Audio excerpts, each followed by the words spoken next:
Welcome back to YogaSteady Studio, an original hot yoga podcast for Bikram enthusiasts, students who love the heat, and anyone curious about what this practice unlocks beyond the sweat. I'm your host, Jennifer Rochelle, and today we're going to explore what it means to translate our own experience, not just linguistically, but energetically and spiritually. At the heart of this episode is the Rosetta Stone, an ancient slab of rock that changed the world by revealing how to read a lost language. Today's story is about how this stone was discovered by accident during Napoleon's military campaign in Egypt, how it was misused for years, and how finally a group of determined scholars slowly, painstakingly worked to decode it. For decades, the stone sat as a kind of puzzle, offering partial clues until finally the pieces came together. What does this have to do with yoga?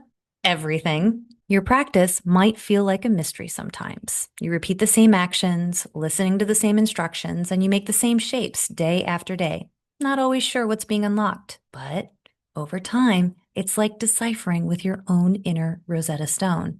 Through effort, patience, and perspective, things do start to translate. Today, we're going to talk about all of that. I'll also share my experience this week practicing in Antwerp, Belgium, where I took a class with the studio owner whose teachings reminded me of the grace and strength of the original hot yoga lineage. Next, we'll zoom in on awkward pose, particularly the line, exhale breathing, suck your stomach in, hold it in. This line often gets shortened in a way that subtly, but significantly, changes its impact. What happens when we bypass the inner preparation in favor of immediate action? Let's find out. Let's go back to 1799, a dusty construction site in Rashid, Egypt, which the French called Rosette. Napoleon's army had just invaded Egypt, and they weren't only fighting battles, they were building fortresses, trenches, and supply lines. During one of these building projects, a young officer named Pierre-François Bouchard noticed a black stone slab being used in the foundation of the military fort near the town. It had strange writings carved into it, 3 distinct sections, each in a different script: Greek, Demotic, and hieroglyphics. At first, it was just a curiosity. After all, there were countless ancient artifacts in Egypt, but this one was being used as building material. They didn't know they were staring at one of the most important archaeological finds in human history. And that's why the Rosetta Stone was damaged. It was moved improperly, chipped, and at one point scraped, either to repurpose it or to try to make it fit more cleanly into the fort's wall. It had already lost part of its top and bottom before it was ever noticed for what it might be. Think about that. The key to unlocking the meaning of ancient Egyptian hieroglyphics was almost destroyed by casual mishandling because no one yet understood its value. It was only once scholars realized that all 3 sections contained the same decree written in different scripts that they understood what they had.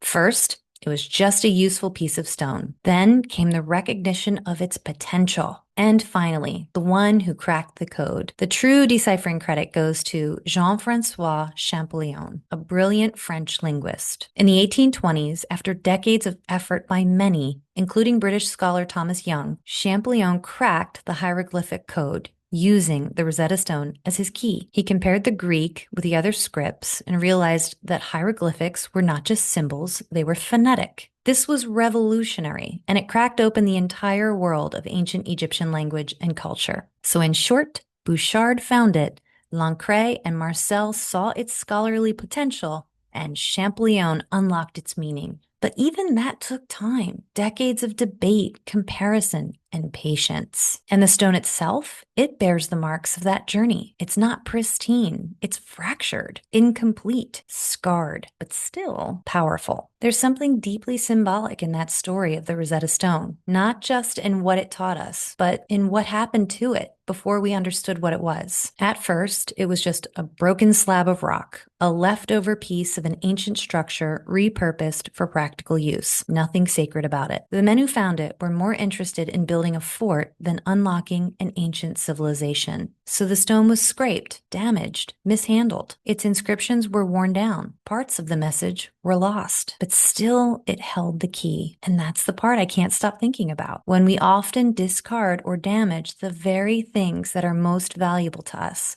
simply because we don't understand them. We rush past them. We use them carelessly. We try to force them into purposes they were never meant to serve. It might be a person. It might be a practice. It might even be your body. We tend to resist or overlook the tools of transformation, especially when they're hard to read. But just like the Rosetta Stone, when the time is right and the right eyes see us for what we truly are, something unlocks, something ancient, something vital, something we didn't even know we needed. So if you're feeling a little worn down, or if you've been misused, misunderstood, or underestimated, even by yourself, take heart. The most powerful things in this world are often the ones that were nearly thrown away. All they needed was someone to recognize their worth. All right, let's move on to the dialogue. I traveled to Antwerp, Belgium this week and took a 90-minute Bikram yoga class with the studio owner. She teaches with such grace. Her voice soft, but her instruction sharp. She was everything I admire in a teacher, dedicated to the method, humble in the face of her own healing journey, and absolutely clear and calm in the way she held us all accountable in that room. It reminded me that sometimes we don't even realize what's locked up inside of us until we're in the right setting with the right person with the right language. Today, I want to talk about awkward pose, first part. Awkward pose, Utkatasana, right foot, step to the right, 6 inches apart. Heels invisible behind the toes. Looks like a perfect capital letter H. 6 inches gap between toes and heels. Don't change your feet throughout the entire posture. Arms up parallel to the floor. Keep your 5 fingers together, touching each other. Elbows locked. Tricep muscles nice and tight. Contraction. Nothing loose, nothing hanging. Stretch your arms forward towards the mirror. You're trying to touch the mirror. Exhale breathing. Suck your stomach in. Hold it in. Sit down, feet flat position until your hips touch the chair. Spine straight to begin with, 100% body weight on the heels. Lift your chest up and bend your total spine, backward bending. Bring your upper body back. Suck your stomach in. Compression of the abdominal wall, contraction of the abdominal muscles. Suck it in, tightening up, and hold it. Rib cage visible in the mirror. Open your knees. Keep 6 inches between your toes, heels, knees, and hands. Chest up, chin up, lean back, fall back, way back. You're trying to fall down backwards. Inhale, breathing, and come up. Keep your arms there. All right, let's talk about one line that's often overlooked or misused or just simply rushed. Exhale, breathing, suck your stomach in, hold it in. I've heard so many teachers say, exhale, breathing, and sit down. And sure, we do sit down right after, but the order matters. The exhale is a preparation. It's an activation of the core, a clearing of resistance. It's a signal to the nervous system, and a contraction that supports the spine. If we skip that line or blur it into the descent, we lose the whole point of the setup. And students begin to collapse rather than to descend with integrity. When we truly honor the dialogue, we start to realize it's not just about memorizing, it's about listening. Listening unlocks the body. Listening reveals what's ready to be understood. Just like the Rosetta Stone, it might not make sense at first, but the meaning is there. The code is already written. We just have to stop and study and not skip the most important part. This week's class wasn't something I stumbled into. I earned it. I walked 30 minutes with my daughter through the rain to get to the first train. Then 2 trains, each about 40 minutes long. Then another 30-minute walk, still in the rain, just to arrive at the studio. And then we practiced. But this wasn't just about dedication. It was about seeking something sacred. Tucked into a peaceful neighborhood surrounded by apartment balconies and a quiet courtyard, Bikram Yoga Antwerp is exactly the kind of sanctuary that feels earned. It's not flashy, it's not centralized, it's not easy, but it was so worth it. The room was hot and clean. The community felt close-knit. The students were focused and kind. And the teacher, who also owns the studio, offered the class with the graceful strength that only comes from someone who's lived inside this practice. She didn't over-explain. She didn't over-deliver. She just taught with presence, clarity, and a quiet reverence for what this series can do when it's done with honesty and integrity. During the final Savasana, something unexpected happened. Through the windows, we heard birds chirping. The rain had finally stopped, and you could feel the sun breaking through the clouds outside. It was like the weather mirrored the experience: storm, struggle, stillness, clarity. And that's really what this studio gave us. A reminder that sometimes you have to trek to find the right environment.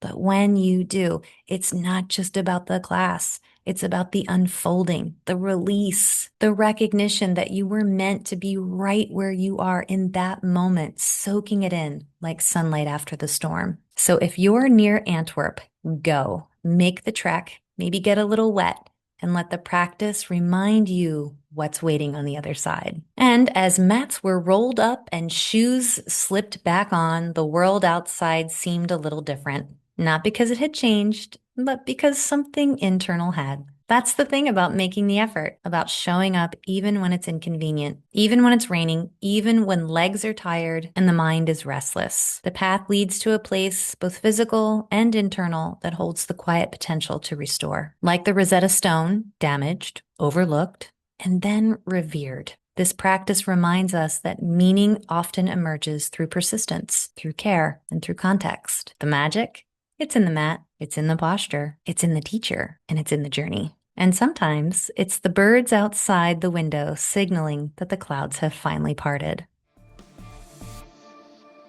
Next week on YogaSteady Studio, we're going to be talking about when Sophie Powers took the stage at the American Idol auditions with an original song entitled STFU. She didn't just shock the judges. She started a little movement. And this begs us to ask, what happens when we stop filling the space with noise? War headlines, influencer takes, cancel culture, haters, and instead we wait.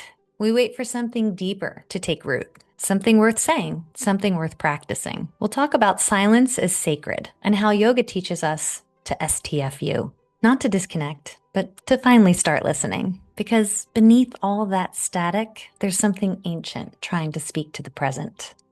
If you're ready to deepen your practice, maybe train to be a teacher, or you just want to study the philosophy behind the heat, you know where to find me. And as always, I have included all the sources and resources in the show notes. Thanks for listening. I truly hope one day we get to meet in the hot room. Until then, stay steady, keep listening, and remember, lock your knee.